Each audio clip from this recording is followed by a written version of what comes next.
Hi, this is Tim with SmallScaleRC.com, and this is my review of Dromida's 1/18th scale FPV rally car.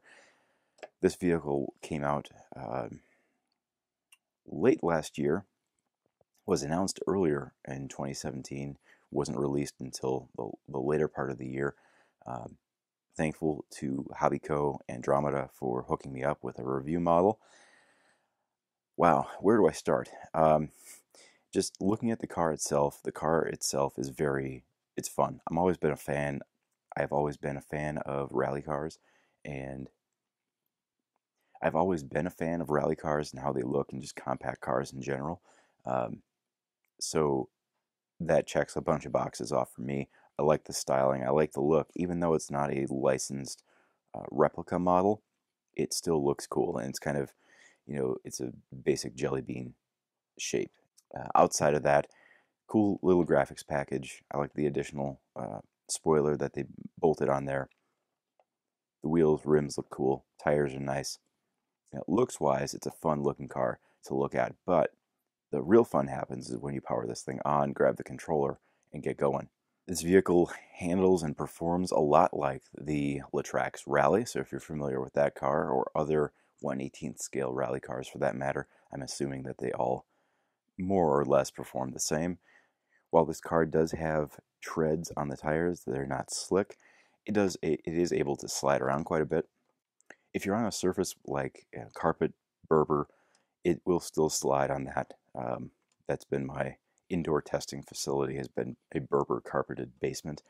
Um, it slides quite well. It will roll if you catch things just the right way, but if you're outdoors on pavement or asphalt, this thing will really just slide around, and you'll still be in control. So you don't have to worry about it being too roll happy or too apt to flip over. Suspension travel, there's not much. It's a rally car. That said, you can still jump it. I've jumped it indoors primarily over some small bumps and small jumps, and it does quite well. So as a 1/18th scale rally car, it's a blast. It's a blast to drive. The controller, which is pretty much a standard Dromida controller, feels great. I have the same controller with the Dromida BL Monster Truck. It feels good, decent controls. They don't go overboard with trim adjustments, things like that. It's your standard basic controller, and it suits this machine quite well. And if you're looking for just a grab, go, have fun vehicle, this definitely does it. But when you add in this component, which is the camera, and this, which is your FPV headset, that's when you really start to have fun with this car. Now, I've driven this thing line of sight, and I've also driven it with FPV. And with every other FPV experience that I've had, I've found myself making more daring moves, making more last split-second maneuvers. FPV just opens up a whole new world of driving possibilities. So let's look at the FPV gear that's included. Well, there's not much to see from this view. The camera does protrude from a hole that was cut in the body. This all comes from the factory like this, so you don't have to worry about cutting things out.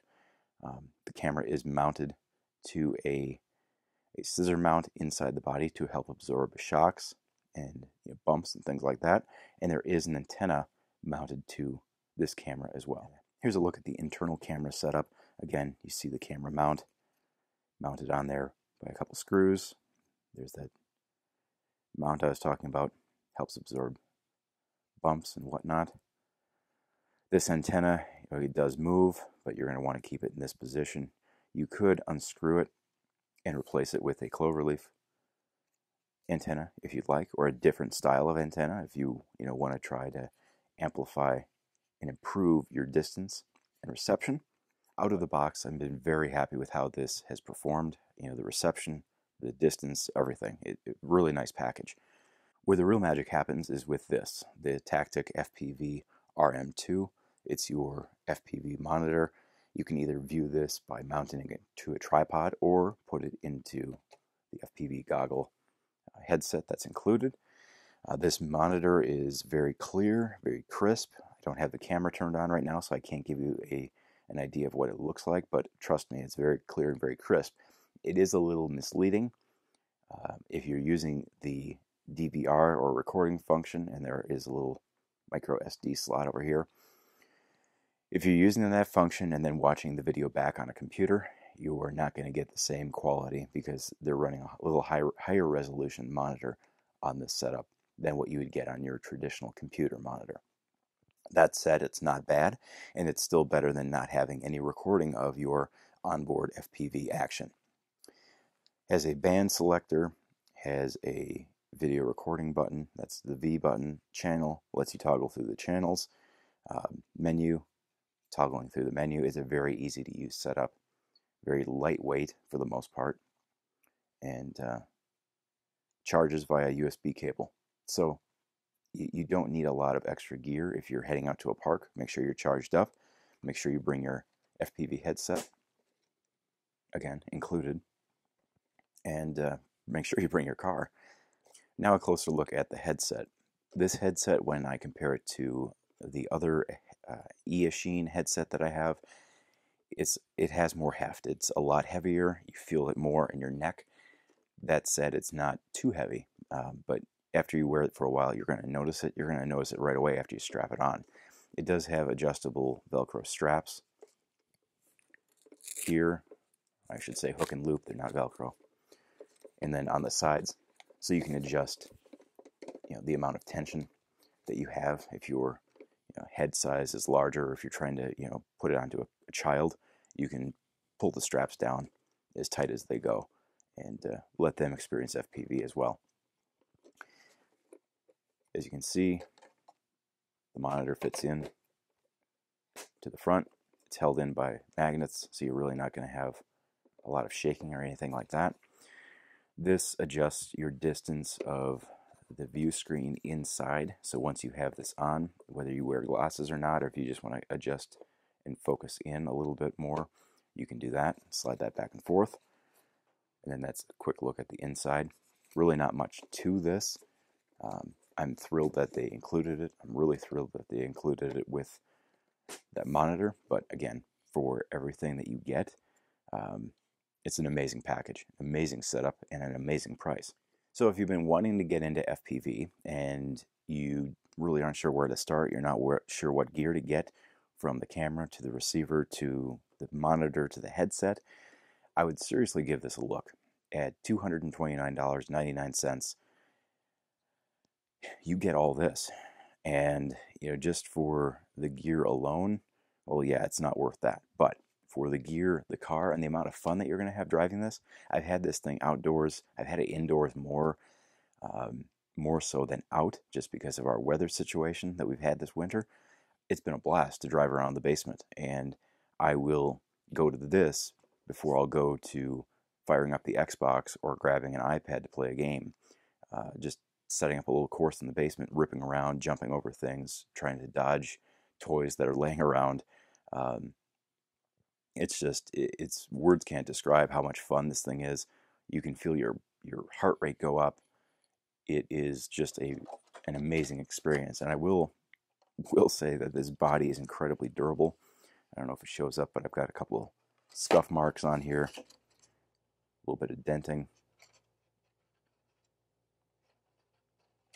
on the fender area. This body has been through a lot, and that's all been indoor contact, between getting jammed underneath my couch or slamming into toys or flipping off of a jump. Everything's held up well. Very impressed with the build quality, very impressed with everything. The price, the fun, you name it. I don't think you're going to not have fun if you pick this up. So again, this is Dromida's FPV 1/18 scale rally car, $229.99. Really a great setup for anybody looking to get into FPV, and even if you're looking to get into small scale RC, no better way than with a little rally car like this. So that's the review of the Dromida rally car. If you're interested in reading my written review, you can check that out at smallscalerc.com. Otherwise, if you liked the video, please give it a thumbs up. I hope you did. If you've not yet subscribed to the RC Noob / Small Scale RC YouTube channel, please do go ahead and do that. I greatly appreciate that as well. If you want to learn more about this model or other small-scale RC vehicles, check out smallscalerc.com. If you want to learn more about just the RC hobby in general, check out rcnoob.com. Until next time, this is Tim. Thanks for watching.